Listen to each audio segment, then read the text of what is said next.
Bom, eu estou aqui com o Leonel Cas, nessas conversas da Casa Roberto Marinho, direto para a casa de cada um.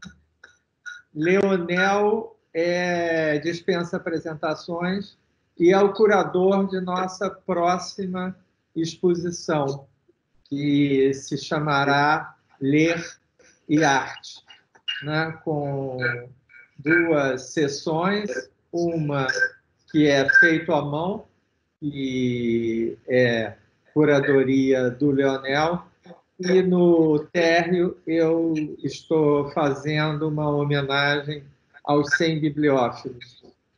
Leonel, a tua relação com livro e arte é muito antiga, né? E boa. Fala um pouco para nós disso. Bom, em primeiro lugar, eu estou fascinado de vê-lo com essa bela biblioteca aí atrás, cheio de livros lindos. Essa relação é antiga mesmo.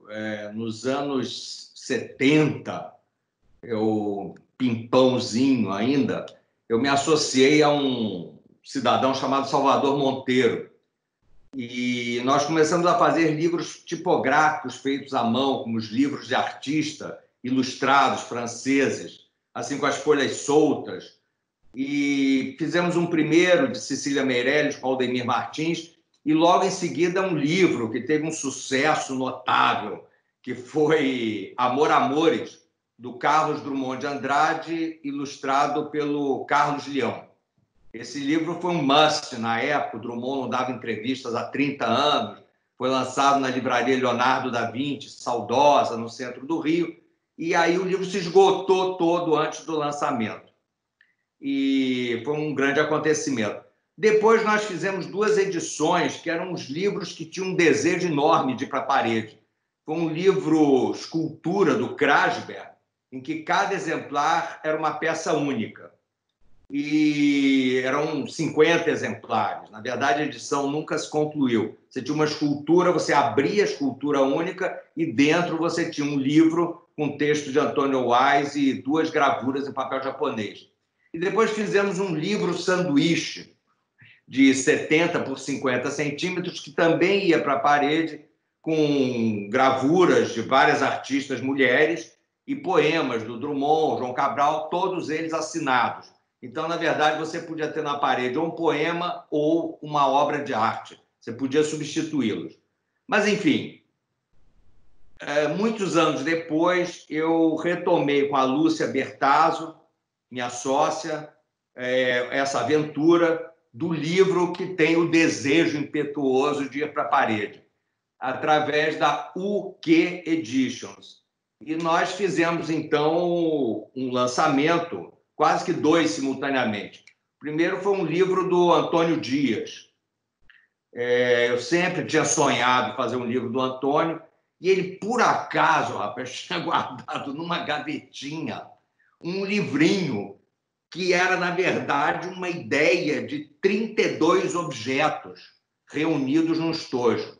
E daí surgiu a obra Galáxias, que ele fez, aliás, junto com Haroldo de Campos.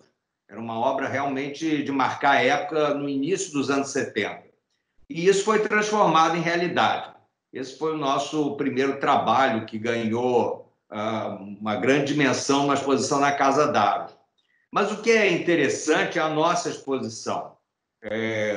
Realmente a editora, eu, a Lúcia, nós nos sentimos extremamente honrados com o convite que a Casa Roberto Marinho fez, porque é uma oportunidade de mostrar edições extremamente artesanais, extremamente feitas à mão, onde os artistas eles se doaram à arte gráfica e se reinventaram através da arte gráfica. Então, nós vamos ter uma exposição bastante grande, ocupando todo o segundo andar, em que cada sala é consagrada a um artista. E a grande brincadeira aí é que essas obras vão dialogar, essas obras gráficas vão dialogar com obras em pintura ou outras expressões ou esculturas dos próprios artistas.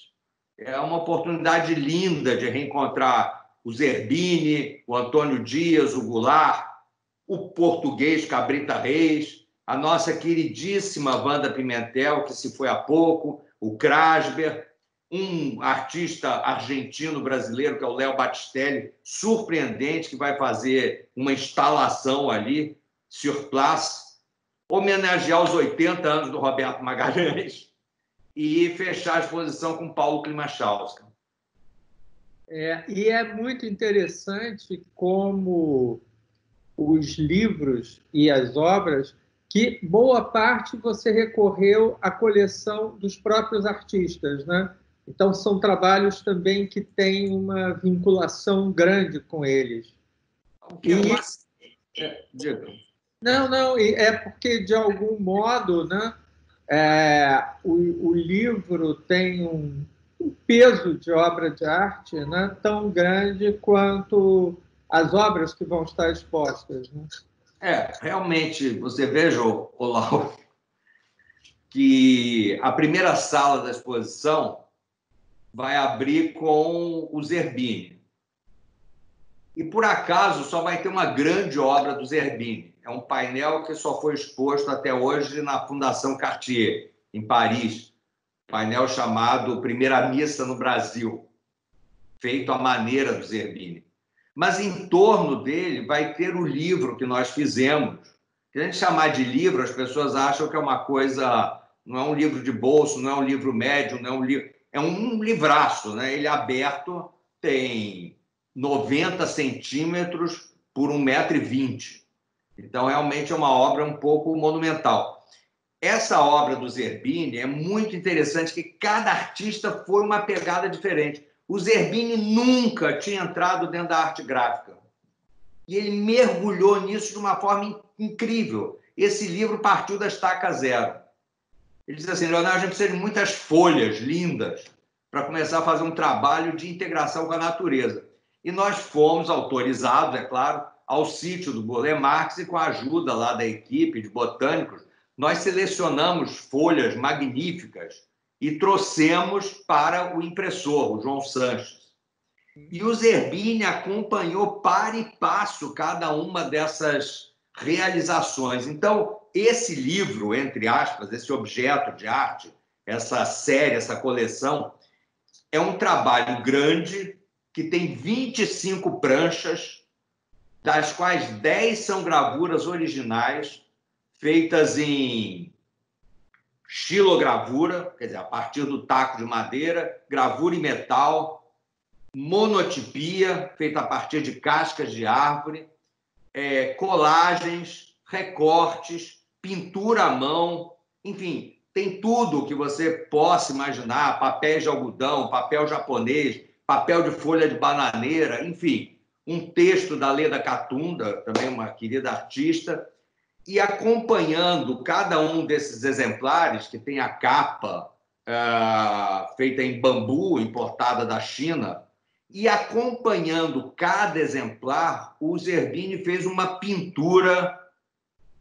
em tinta acrílica sobre essas folhas. Quer dizer, é uma pintura original em cada uma, que é transposta e prensada para a folha de papel por um torno. Quer dizer, o que a gente chama de monotipia, mas o próprio artista chama de pintura acrílica sobre papel.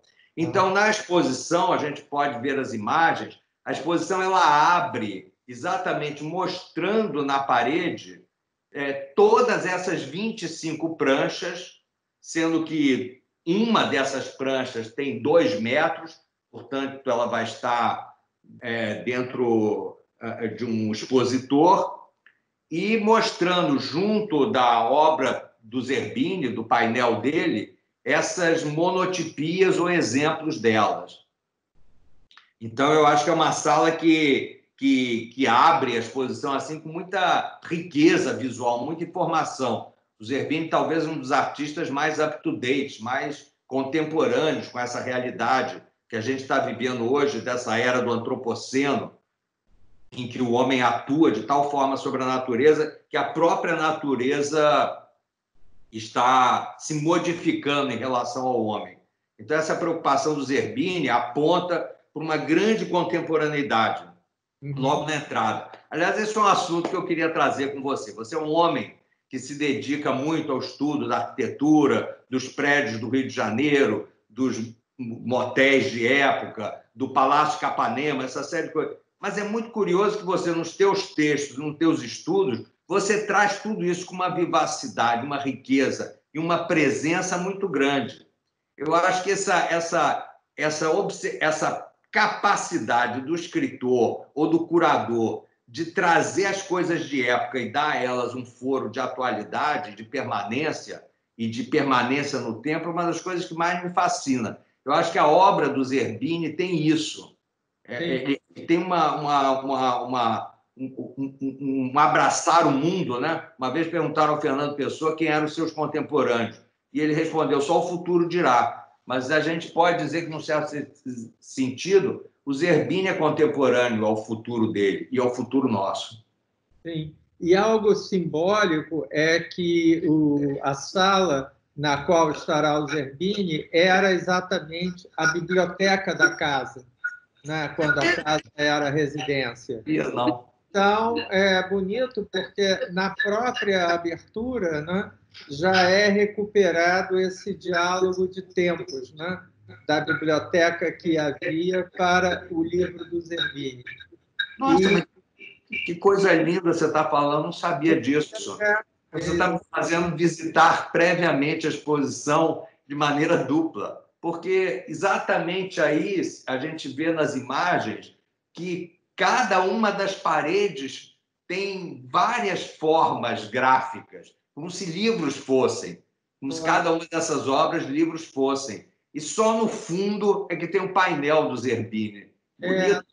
Nós temos até filmado pelo Fontoura a biblioteca como era.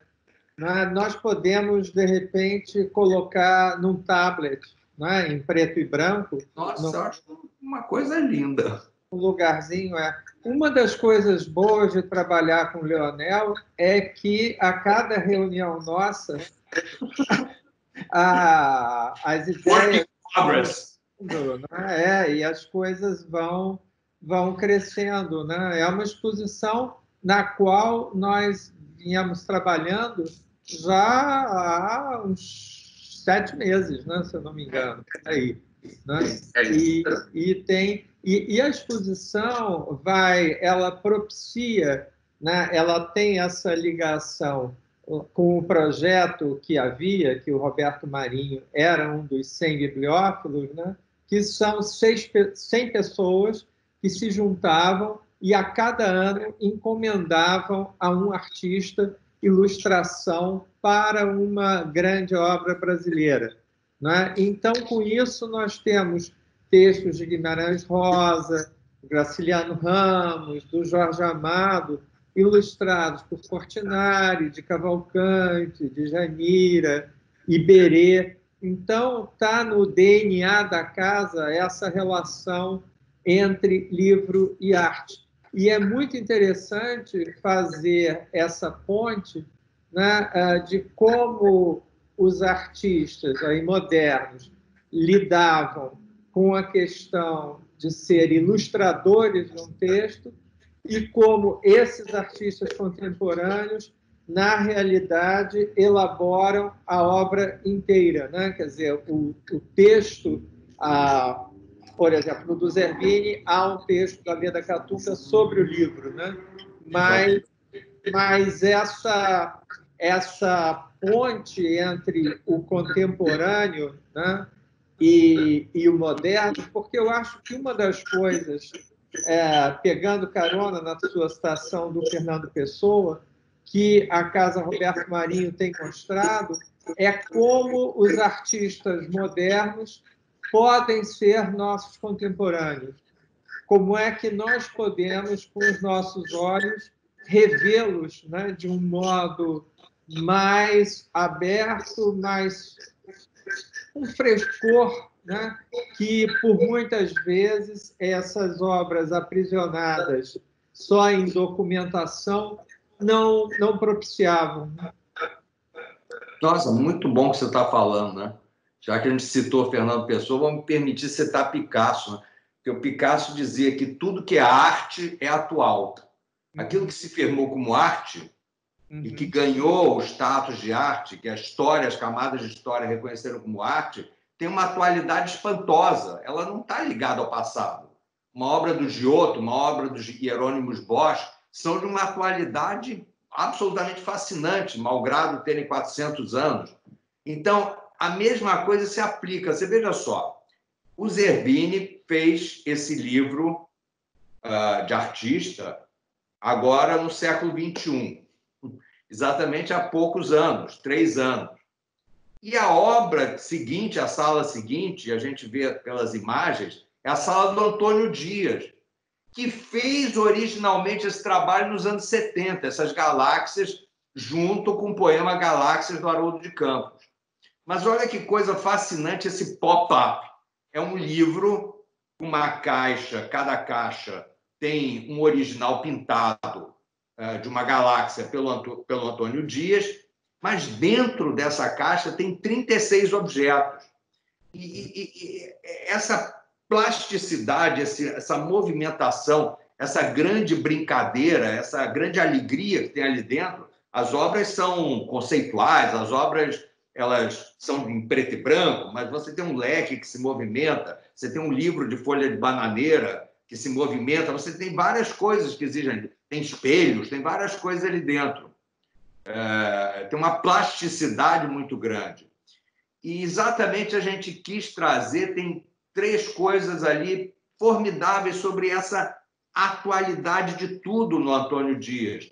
Nós conseguimos, de uma coleção particular importantíssima do Rio, desenhos originais nunca mostrados dos anos 60, que é da fase, digamos assim, entre aspas, política. Eu não gosto muito de coisas datadas, que são magníficos, são guaches realmente importantes, né? Tem obras que pertenciam à coleção Satamini, que são realmente de uma beleza impressionante, né? Um é a minha autobiografia, que remete ao livro, outro é uma galáxia em azul, e na outra parede tem uma das últimas obras do Antônio, que é de um vermelho enlouquecedor, um grande painel também. Então, a oportunidade dessa exposição, cada uma dessas obras originais é uma obra única. O livro é um múltiplo de 20, por 50, 80 exemplares. Mas essa possibilidade de permear o diálogo de um trabalho que foi inventado pelo Antônio e pelo Haroldo de Campos nos anos 70, foi realizado finalmente 45 anos depois, quase um século depois, né? E esse conjunto todo está ali dialogando logo em seguida da sala do Zerbini, é muito, desculpe o termo, divertido. Torna a exposição um percurso realmente como se fosse um percurso lúdico, cênico, extremamente variado, de linguagens artísticas muito ricas, né? Sem dúvida. Você falando me fez lembrar, quer dizer, pensando no livro do Antônio, né, que ele instaura uma magia, né, é o artista produzindo um momento, abrindo uma caixa, me fez lembrar muito a Lígia Pape, no conceito dela de espaço imantado, não é? Que ela dizia que o artista tinha essa possibilidade, né, de atrair as pessoas como imã, né, com poucos recursos, e que ela se inspirava muito na figura do camelô, né, dos camelôs das grandes cidades, Rio e São Paulo, que chegam com pouquíssimos objetos e ele é a própria atração. Ela usava, tem uma foto muito bonita de um camelô, assim, com uma multidão em volta, ali no Largo da Carioca, uma foto de cima, né? Quer dizer, a própria voz e o produto, eles fundam um acontecimento artístico, né? E eu acho que essa exposição, não é feito à mão, ela tem muito isso, né? E ela possibilita também o diálogo entre várias linguagens, vários artistas. No fundo, são 11 individuais com artistas contemporâneos, né, que se está mostrando. Mas, Laura, realmente é ótimo conversar com você. Aliás, você me citou inadvertidamente, impropriamente, como curador. Nós somos curadores dessa exposição. Você participou e tem participado de tudo, que é divertidíssimo e me honra muito. Mas você sabe que eu nunca tinha pensado nisso. Eu conheço aquela banca de camelô do Cildo Meirelles, que é um múltiplo. Mas eu nunca pensei que o objeto do Antônio pode ser visto também como uma banca de camelô. Tem 32 objetos ali dentro, inclusive espelhos, tem LEDs, tem várias coisas gráficas, né? Mas que é muito fascinante isso que você falou. Não tinha percebido com esses olhos. Eu acho que a arte é isso que às vezes é muito louco, né? A gente pode ir lá no MASP, ver aquele grande pinheiro do Cezanne. A gente pode ir 50 vezes. E aquele quadro cada vez será diferente do outro. É como talvez aquele vaso de flores do Guignard que tem na coleção Roberto Marinho. A gente pode olhar 50 vezes, o mundo vai ter mudado, nós vamos ter mudado e o quadro vai ter mudado. Eu acho isso uma coisa completamente fascinante, né? E a mesma coisa, a gente tem um olhar com uma mágica combinatória das crianças, né? As crianças são capazes de combinar qualquer coisa com qualquer coisa. Isso daqui, esse óculos pode virar um pão de açúcar, aqui no meio, uma caneta, qualquer coisa, qualquer coisa. E eu acho que você tem um olhar para olhar... Hoje eu estou com citações, vou citar o padre Antônio Vieira, imagina você. Ele diz, não basta ver para ver, é preciso olhar para o que se vê. E eu acho que isso é muito interessante, a gente quando olha para alguma coisa com esse olhar artístico aberto, e daquele momento, né, é muito interessante quando você vai para uma exposição de arte, você não deve ir para dizer, isto é uma coisa do passado que eu tenho que louvar e venerar. Não. Cada um que entra lá, e eu acho que a Casa Roberto Marinho está tentando muito esse trabalho, inclusive no lado educativo e nas exposições que tem feito, essas combinações, essa multiplicidade de olhares sobre as coisas. Além do que, os nossos tempos, né, até muito diferentes de 30, 40 anos atrás, quando se tinha uma visão mais focada, talvez não é uma palavra forte que eu vou usar, mas num evolucionismo, né? Era uma ideia de que alguma coisa apagava outra, ou de que alguma arte tornava a anterior obsoleta. Uma das felicidades do nosso tempo, alguma teria que ter, né? Mas é que tem esse olhar mais generoso, né? E mais aberto mesmo e fazendo mesmo com que todas as artes, todos os estilos sejam possíveis e presentes, né? E que convivam. E a casa tem procurado fazer muito isso, né? Você veja a exposição, né, que o Paulo Venâncio e a Márcia Mello fizeram, agora o Duplo Olhar, no qual eles articulam de uma maneira que eu só mais tinha visto, e acho que foi raramente feita, os fotógrafos modernos com os pintores modernos brasileiros, né? E porque às vezes nós tendemos a pensar dentro de caixinhas, né? De caixinhas. Então, quem estuda fotografia, quem estuda pintura, né? E incentivar esse olhar mais livre é desafiador, né? Acho também que é um papel de um curador, né? No caso.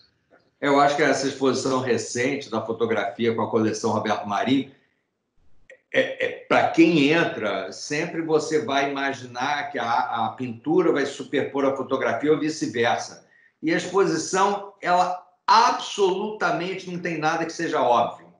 As formas retratadas na pintura ou na fotografia, elas dialogam por múltiplas possibilidades, porque tudo pode combinar com tudo. É isso que é essa mágica combinatória que as crianças nos ensinam. Eu acho isso muito lindo, sabe? Você veja, por exemplo, na próxima sala, que eu acho que era o quarto do Dr. Roberto, onde tem lá a janela, nós colocamos 2 artistas que não se conheceram, mas que são extremamente gráficos. Um é o nosso querido Ferreira Goulart, não é?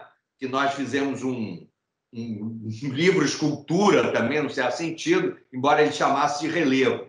Quer dizer, ele fez recortes sobre o papel que nós levamos isso para uma plasticidade de parede, né? E a obra é acompanhada também de um livro com poemas do Goulart, tratando dessa temática da arte, da estética. E essas obras, elas dialogam com um trabalho do Cabrita Reis, que é um grande artista português contemporâneo, que fez uma... A gente desenvolveu com ele, por isso que eu estou dizendo, cada trabalho é um trabalho em si, né? Eu devo confessar a você que o Goulart já estava fazendo esses recortes sobre o papel. Ele conta até que um dia, esses recortes que ele fazia, o gatinho bateu e misturou tudo e ele viu as formas do papel tomarem outra volumetria. Mas no caso do Cabrita Reis, ele é muito, assim, uma pessoa grande, espaçosa. Eu quero fazer um livro grande, muito grande e tal. Quando nós o visitamos no ateliê dele, que, aliás, é imenso, era uma antiga fábrica lá em Lisboa, e aí nós descobrimos um papel feito de fibra de bambu que permite que você dobre ele dentro do livro e ele, desdobrado, se transforma numa obra de 2 metros por 1,30 m.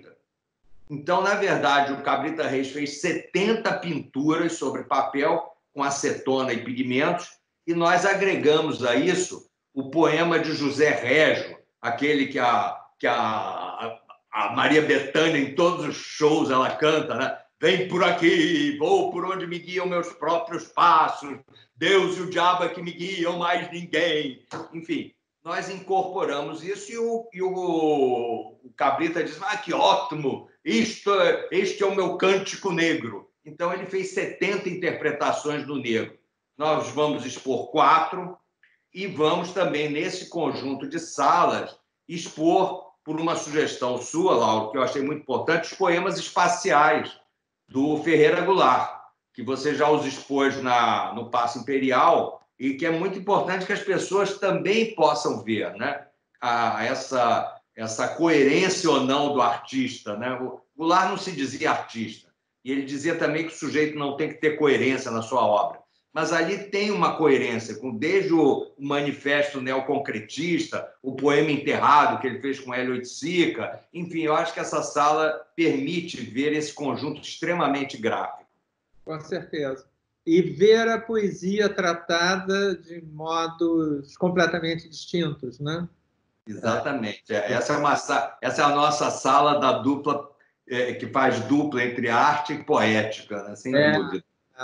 Eu estou me lembrando da letra do Caetano, né? Que ele diz que a música dele é influenciada por um músico que não gosta de literatura e por um poeta que não gosta de música. Eram João Gilberto e João Cabral de Melo Neto. Não é o caso, mas me veio à cabeça. E logo depois, na exposição, no seguir da exposição, vem, se não me engano, a Wanda Pimentel. Né? Isso foi uma felicidade, Lauro, extraordinária, porque essa exposição foi pré-montada na casa da Wanda. As obras que estão expostas lá são todas da coleção da Wanda, quer dizer, então são obras muito importantes, nem todas foram expostas, e são da coleção pessoal dela, e lá na casa nós montamos junto com ela, carregando para cá e para lá, como iria ficar cada uma dessas paredes.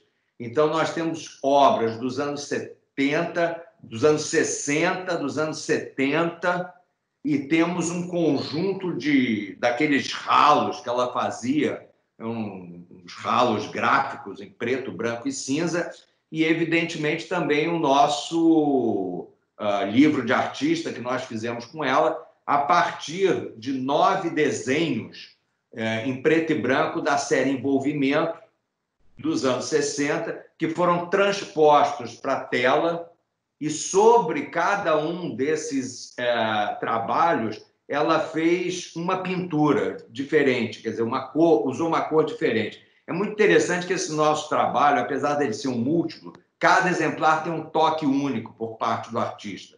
Não é aquele negócio assim, vou lá na casa do artista, pego uma opção de desenho, faço um livro, ele depois assina PT Saudações e faço um álbum. É interessante que esse trabalho, todos os artistas participaram deles durante o tempo inteiro. Então, não há um envolvimento só da ideia e da criação, há um envolvimento físico do artista, né? A Wanda foi várias vezes ao nosso ateliê, fez cada prova de pintura, desenvolveu o trabalho conosco, a caixa de acrílico. Então, é interessantíssimo esse trabalho, porque ele revela muito do que o artista sente esteticamente, mas o artista está presente fisicamente, corporeamente dentro dele. Wanda, aliás, ela fez parte da primeira exposição da casa, Roberto Marinho, né, que era uma exposição de gravuras sobre o tema casa, e ela fez uma obra estupenda, e nós ficamos muito contentes de ela estar com essa sala, né, que é a última exposição, né, que ela terá visto como seria, né? Eu acho a Wanda uma artista exponencial brasileira, né? E eu tenho, assim, pessoalmente, é uma história muito pessoal, mas tenho a agradecer a ela porque eu vi um filme do Antônio Carlos Fontoura sobre a obra dela, e saiu uma matéria, uma revista semanal, e eu me lembro que eu recortei as figuras, as gravuras, né, e colei dentro do meu armário, né, porque a adolescente não tinha folga atual, né, você não podia sair espalhando pelas paredes, a não ser depois de muita luta, né? Então, a Wanda, para mim, ela me desperta assim o pop, né? Eu conheci depois dela, aí que eu fui me interessar por Warhol, Lichtenstein, Jasper Johns. Então, tenho maior carinho pelo trabalho. O nosso querido Antônio Carlos Fontoura, grande cineasta, vai estar presente na exposição, que nós vamos ter o filme dele do Roberto Magalhães e o filme dele do Antônio, né? Sim. Então, e tem mais um vídeo na exposição do Paulo Klimachowska, feito aí, no caso, pelo próprio artista, que é muito, muito fascinante. A próxima sala é aquela de pé direito mais alto da casa, como se fosse um pequeno galpão que nós temos ali, um sótão, né? E exatamente ali nós vamos ter obras escultóricas, ou seja, as do Krasber, né, pegando várias fases do artista, e o nosso livro, que acabou sendo um livro de fotografias do Krasber. Na verdade, o Krasber já estava com uma certa idade. A ideia original, eu confesso aqui nessa live, era fazer um livro com relevos, mas não deu para completar essa ideia e nós acabamos fazendo um livro com fotografias assinadas pelo Krasber. Ficou muito bonito. Tem fotos do Walter Fontoura também. E para essa sala nós estamos trazendo obras escultóricas e obras de relevo, né? Aquelas famosas que ele participou da Bienal de Veneza, participou de aquelas que ele chamava de série Ibiza, onde ele fez várias, fez também em Minas Gerais, enfim. Eu acho que o Krasber, curiosamente, esse ano vai se comemorar 100 anos do Krasber, né? E ele realmente foi um pioneiro nesse pensamento em relação à natureza, embora eu veja dentro da obra dele, se você me permite, um sofrimento profundo de alguém que teve, durante a Segunda Guerra Mundial, ele viu a família dele ser praticamente enterrada viva. E eu acho que essas flores fósseis vermelhas, eles trazem muito dessas feridas do próprio artista, o meu ponto de vista. Com certeza. Com certeza, você tem toda a razão. E acho também que a ferida provocada na natureza, né? Que também é algo que ele documenta e denuncia de um modo muito pioneiro e pungente. Você veja que essa temática, eu volto a ela, dessa era do antropoceno, que se baseou num dos projetos da Fundação Roberto Marinho, que é o Museu da Manhã. Exatamente há 10 anos eu participei desse projeto, já se via todos esses temas, é impressionante, há 10, 12 anos, o que a gente conversava sobre as migrações, sobre as pandemias, sobre os desastres naturais, o derretimento das calotas polares, enfim, todas essas temáticas, né? O Krasber, no certo sentido, foi um farol antenado prévio a essa realidade. Então, você vê que a gente aí está a gente entrou pela sala do Zerbini, a gente está no outro polo da casa e eles estão conversando entre si, trazendo essa temática extremamente contemporânea, aguda, da natureza para a gente pensar um pouco nela. E fazendo um contraponto aí com a sala, nós temos um site específico de um artista que é o favorito do Constantini, o dono do Museu Malba de Buenos Aires, Museu de Arte Latino-Americana, que é o Léo Battistelli. Nós fizemos um livro escultura com bolas, que significam a cadeia de cada uma das estruturas químicas, de alguns componentes químicos. E essas bolas coloridas, estruturadas sobre acrílico, tiveram também o acompanhamento de um livro muito bonito, com texto do Marcelo Gleiser, nosso grande físico que mora nos Estados Unidos. E essa sala, o Léo Battistelli está preparando toda com obras de porcelana e cerâmica. São cerca de 30 obras do chão ao teto, não muitas no teto, que eu já temos ordens escritas do Lauro para ir em termos nessa aventura, no que você está certo. Mas vai ficar muito bonita essa montagem, sabe? O Léo esteve agora mesmo na Argentina, inclusive passou cerca de 2 meses lá, exatamente complementando algumas dessas peças em porcelana que ele quer colocar nessa sala. Vai ficar muito bonito isso. Com certeza. A próxima é uma grande homenagem a um dos maiores artistas brasileiros, né? E que é o Roberto Magalhães, né? E é uma exposição que se tornou a grande celebração dos 80 anos desse artista tão importante e produtivo, né? E, inclusive, como você citou, com um filme, o Fontoura havia feito um filme com ele nos anos 60 e agora retornou e fez várias gravações de obras e entrevistas com o Roberto na casa dele em Mauá, e eu vi as imagens, são primorosas, né? Então, eu acho que vai ser uma celebração muito especial.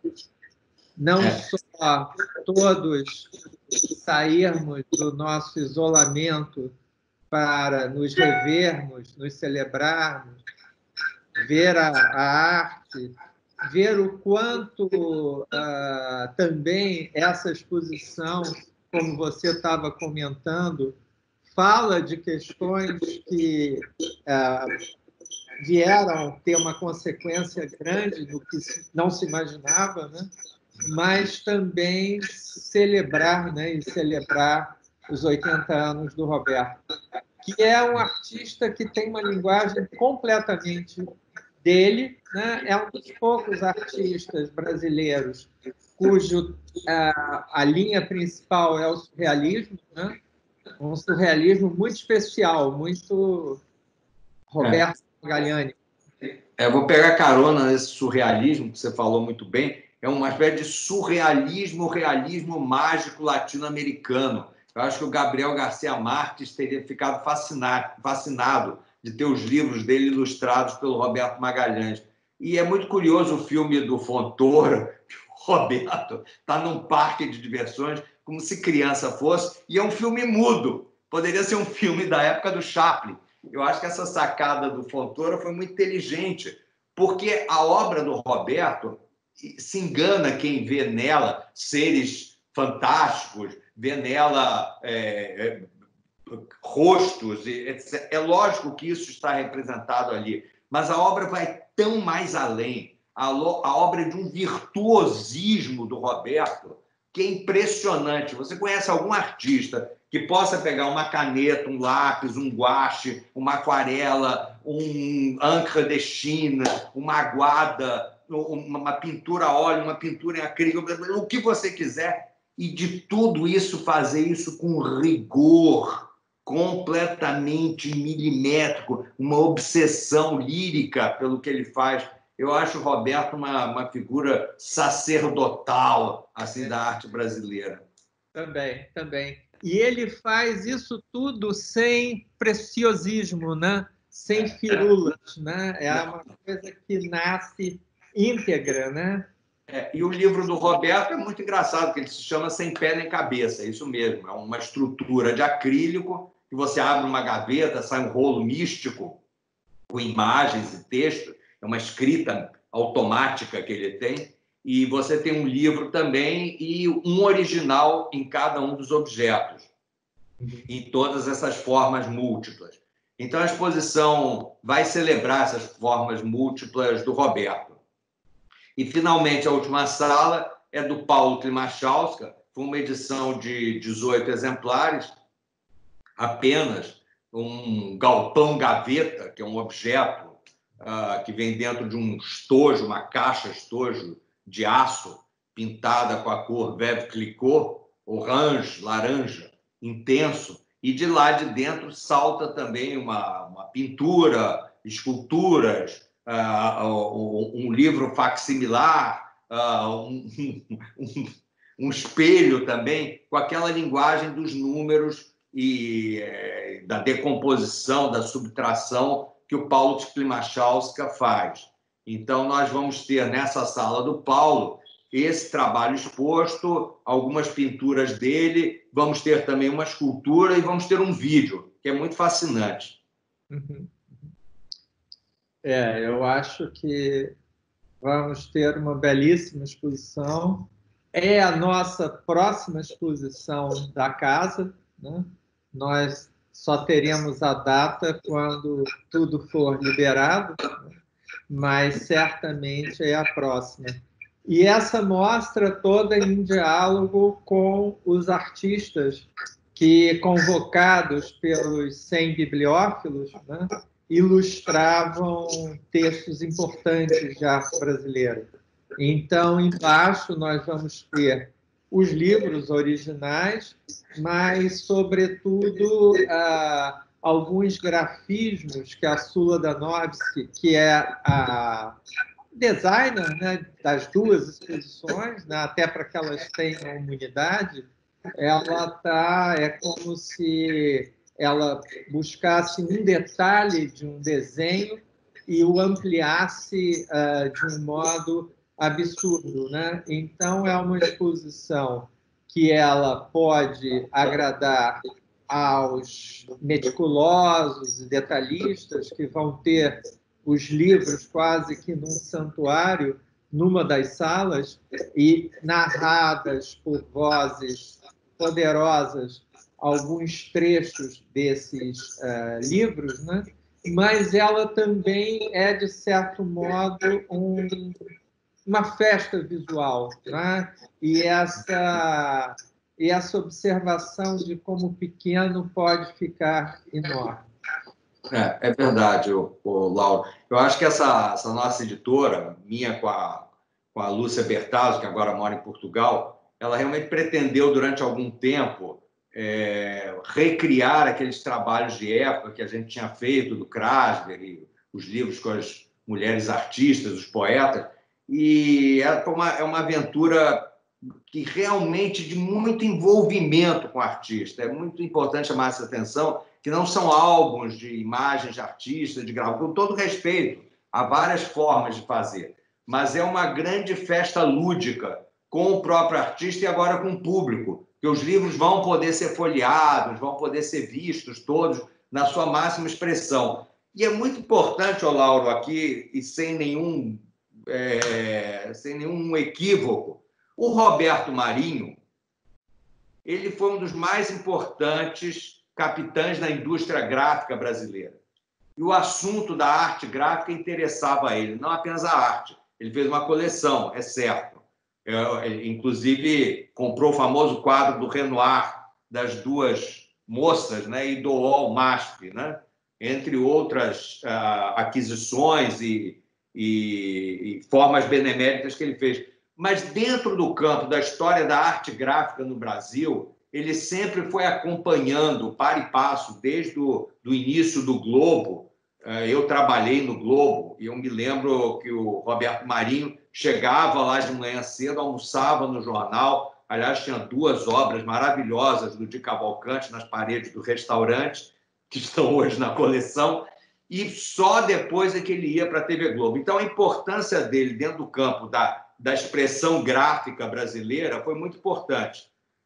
O jornal Globo, as revistas da editora Globo, eu acho que esses fatores todos são importantes também, fazem parte do universo das letras, das formas, do desenho gráfico, da ilustração, das formas plásticas e estéticas. E eu acho que, então, a casa tem várias razões para celebrar as artes gráficas, como vai celebrar nessa exposição dos 100 bibliófilos e na exposição feita à mão, com os trabalhos que foram desenvolvidos pela UK Editions. Realmente, eu acho que vai ser uma coisa muito boa para sair desse tormento que nós todos estamos passando, tormento necessário, aliás, nesse momento, para que todos nós, indistintamente, principalmente os mais humildes, possam ser preservados.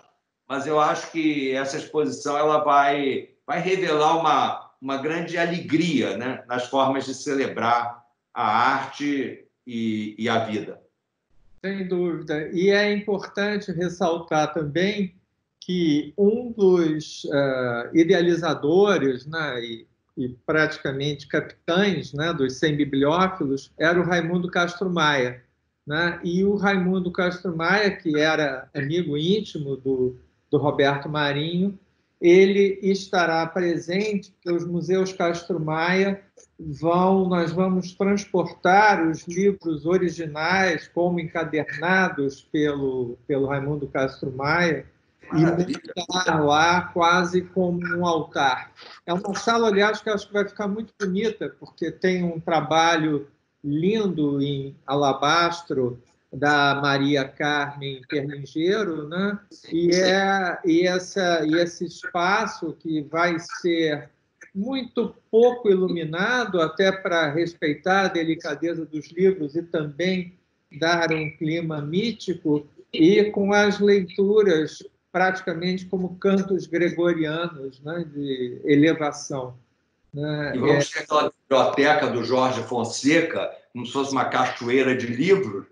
Sim, maravilha, exato. É um armário que cospe livros, né? Enfim. Eu acho que vai ser muito divertido e vai ser uma exposição importante e nós estamos muito felizes de acolhê-la. Eu estou felicíssimo. Muito obrigado.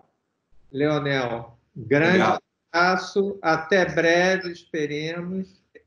Um abraço para a Sula Danovski. Essas imagens que vocês vão ver na nossa conversa já são precursoras da exposição, né? Elas são SketchUps que a Sula fez da programação visual. Bom, e a todos boa tarde. Obrigado, Leonel. Obrigado, querido. Tchau.